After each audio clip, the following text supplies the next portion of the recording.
Edhe pse stina e dimrit shoqërohet me viroza dhe temperatura të ulta në shkollën e mesme të Bashkuar Bushtric, mësimi po zhvillohet pa ndërprerje. Drejtori i shkollës, Mynir Sula, shprehet se janë siguruar të gjitha kushtet për vijimin normal të procesit mësimor. Sipas tij, institucioni është furnizuar në kohë me dru zjarri për ngrohje, bazuar në kërkesën e paraqitur nga drejtoria dhe klasat janë të ngrohta. Furnizimi me dru zjarri lëndrësore djegëse për shkollën tonë është bën në kohën e dur dhe në masën e dur. Të gjithë klasat janë pajisura me soba ose stufa zjarri. Ngrohja ka qenë normale, nuk ka qenë dhe kohë aq e ftohtë sa të themi që të bëhen elemate me përjashtim disa ditëve. Por në përgjithësi mirë, vjushmëria e nxënësve ka qenë e rregullt.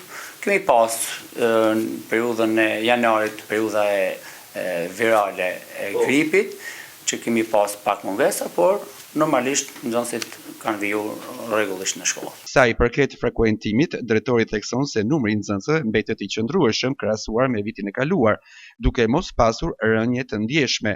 Në shkollën tonë nuk ose kemi rënje të madhe të numrit të nxënësve, kemi qëndrueshmëri.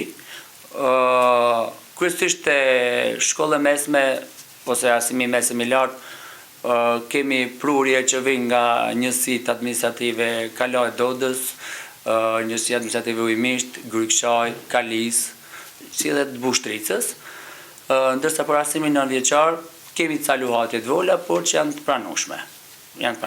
Në total, në shkollën e Bashkuar Bushtricë dhe në shkollat e varëse të saj, arsimi nëntëvjeçar dhe atë të mesëm e ndjekin 145 nxënës, ndërkohë 20 maturant janë duke vijuar përgatitet për maturën shtetërore.